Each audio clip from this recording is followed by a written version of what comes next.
Hi, and welcome to the studio.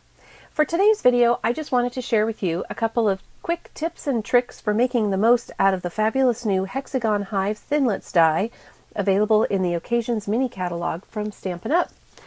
So I made this project and I've learned a couple things while doing so. This is the die, and I've actually already run it through my Big Shot with some crumb cake cardstock.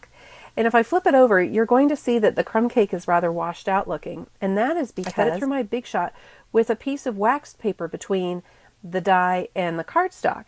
And the reason I did that was I have learned after a couple of first tries that I'm a little tough when it comes to pulling these pieces of cardstock out. This is what it will actually cut from the die.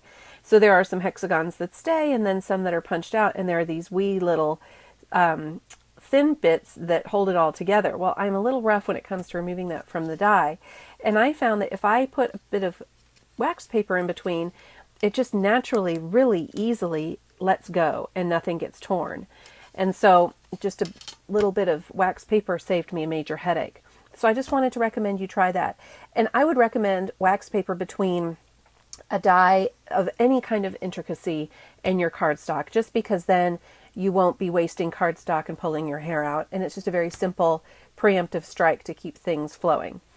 Another thing that I learned using my Hexagon Hive die is that it's a good idea to save some of the hexagons that get punched out. And you'll notice from this piece, I was able to save a couple of the hexagons and use them either in the negative space, which here shows up white, or you can mount it on one of the hexagons that remains after it's been fed through the die, and it can add a bit of interest there. You'll notice I've also got a couple of patterns. I created those using the fabulous 6-sided sampler stamp set from Stampin' Up! And it makes a slightly larger hexagon. Actually, here it is here, and again here. And all I did was take, again, one of the hexagons that I saved, laid it over the stamped portion, and then I trimmed it so that I could tuck it into the negative space there. And you'll notice I even had a slightly trimmed hexagon that I used for this piece, and again just put it over, in this case, a polka dotted stamped hexagon, and just trimmed to fit this piece. So that gives you some flexibility in your design as well. And then for adhering this, I simply used some adhesive for the full hexagons, and in these pieces here and here where there are bigger bits to hold on to.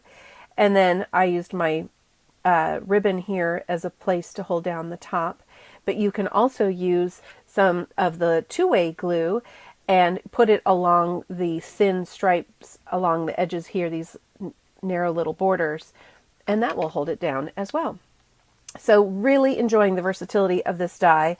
I've seen some really neat projects that people have done, and I'm anxious to get a couple more ideas played out.